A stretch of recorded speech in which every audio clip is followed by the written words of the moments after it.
Hey guys, Professor Bill of Comic Book University, and in this Nerdarchy Takeover episode, we are going to be talking about, well, all the typical stuff. Basically, the latest comic books, and then a few more things. Okay, so let's get started.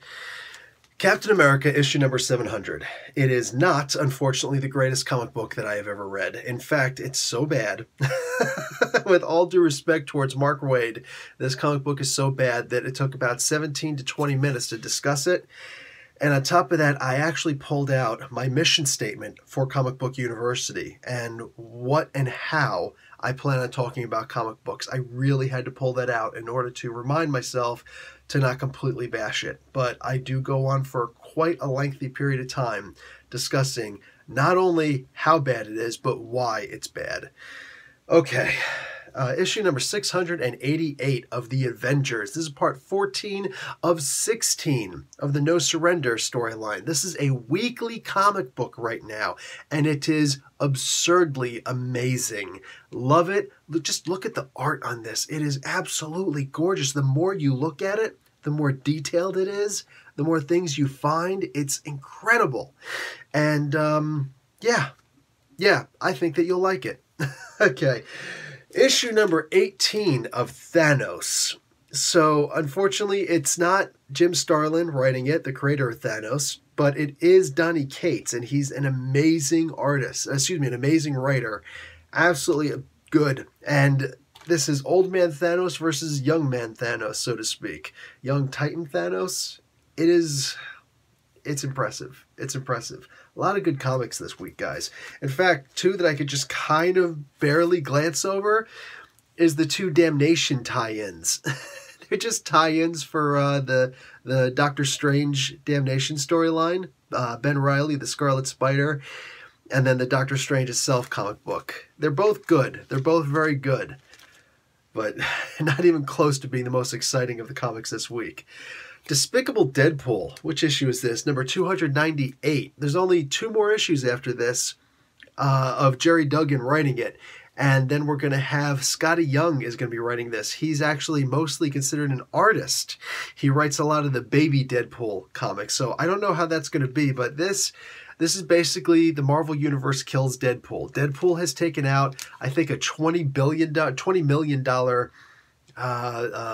bounty on his head. Yes, on his own head, because it's Deadpool.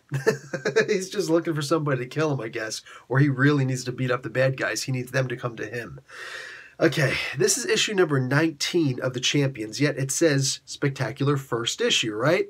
Mark Waid is no longer writing for the Champions. Instead, he is turning over the writing schedule to Jim Zub, one of my absolute favorite writers right now. In fact, he's currently the lead writer on The Avengers.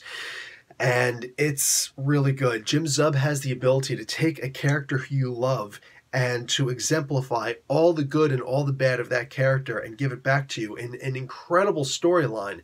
And now he's got an entire team full of characters he's going to be doing that with. And it impresses me to no extent. Quarterly, issue number 25 of X-Men Blue. This is not bad. There's a brand new team here. We've got Polaris. Polaris is going to be the leader of this team, it looks like. I've got her explained in a minute if you're interested. Bloodstorm. This is a vampiric version of Storm, and I've got her explained in a minute also.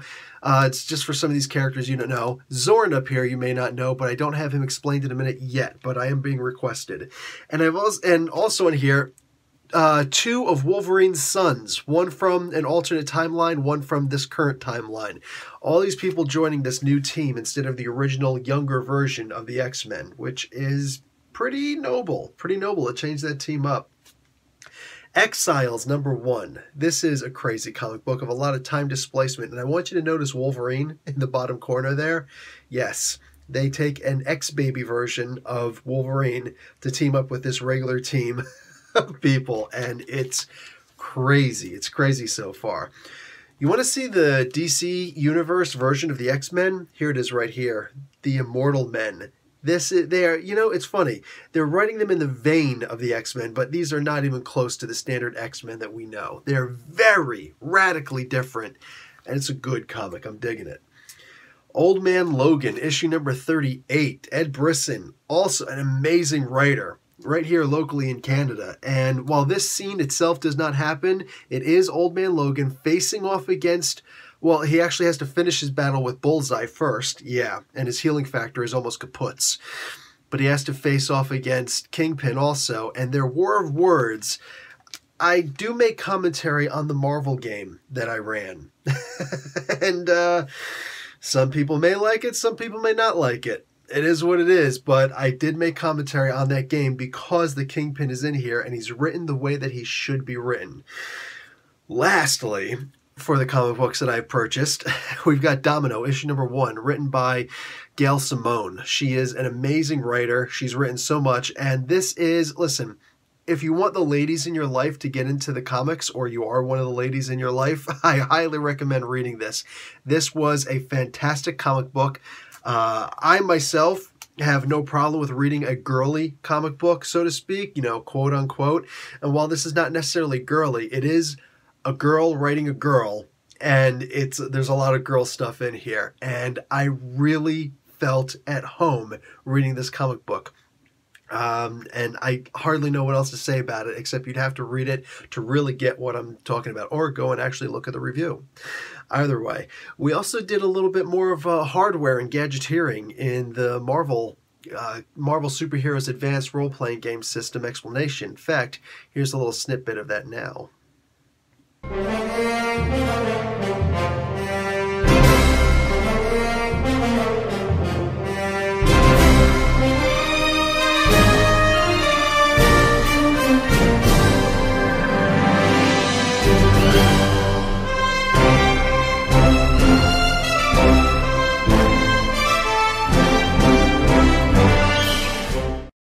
Pick something up and walk around with it, you know, like whatever. Every time that your reason gets a little bit better, whether it's through talents or just the base stat itself increases, there's more things that you're able to do. But there might come a level where it's like, okay, I need a free-thinking AI that can do, you know, lots of cool things. Dance the Macarena, aha, okay? That might be a little bit out of your reason. With your skills, your talents, and everything, it's a little bit out of your range. So I understand the idea of using a reason feat. That's going to be a lot. You're just not able to get up to that level. Maybe that's one of the reasons why you partner up with a buddy. Hey man, I need your advice. I've got this really, you know, dope car. It goes pretty fast, but how do I get the thing to go faster? You know, and that person can help you out with the modifications that you need in order to increase the speed. All right, guys, after that, I have actually done a couple of Spotlight on Stories and Explained in a Minute. I have done Silver Surfer and Gamora Explained in a Minute. You know Infinity War is coming out, and Silver Surfer may not actually be in the Infinity War, but Gamora is, and she's playing a very important role, and if you've read the Infinity Gauntlet storyline, you know what an important role she's played. If you haven't read the Infinity Gauntlet storyline, 6-issue limited series done by Jim Starlin, art by George Perez, the indelible Art Perez. God, this guy's amazing on art, and the things he draws, it's insane. But most importantly, if you haven't read that, which the Infinity War storyline is essentially going to be based on, I've got this for you. My Spotlight on Story this week, I'm talking about the Silver Surfer issue number 44 through issue number 50, where it is the prequel to the Infinity Gauntlet. And next week, I am planning on actually doing the Infinity Gauntlet Spotlight on Story. So I will go over all of those issues, and I'll try and get into a lot of the tie-ins that happened also. So, very ambitious project, and a lot of my Explained in a Minute have been leading towards getting to explain the Infinity Gauntlet. It is probably the most popular storyline in all of comics, especially in Marvel, clearly.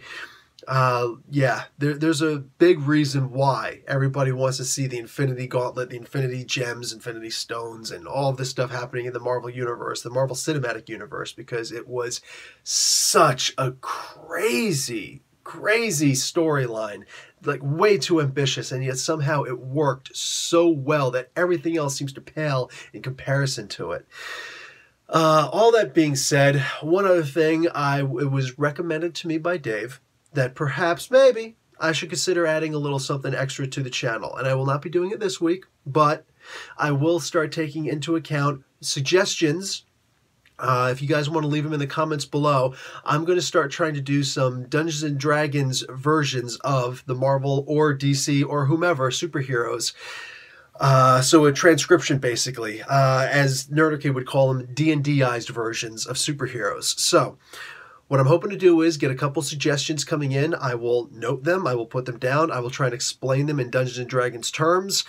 My understanding of D&D 5th edition, same thing as far as I'm concerned, is limited to the standard 5th edition player's handbook, Dungeon Master's Guide, Monstrous Compendium, the Monstrous Manual. They're calling it a manual now. Anyway, all of the basic books, all right? I do not go into the Tomb of Horror and all these other ones with the extra feats and the extra backgrounds and all that. Unfortunately, I just don't have access to that stuff. So I will give a very layman's definition of these D&D-ized versions of superhero characters.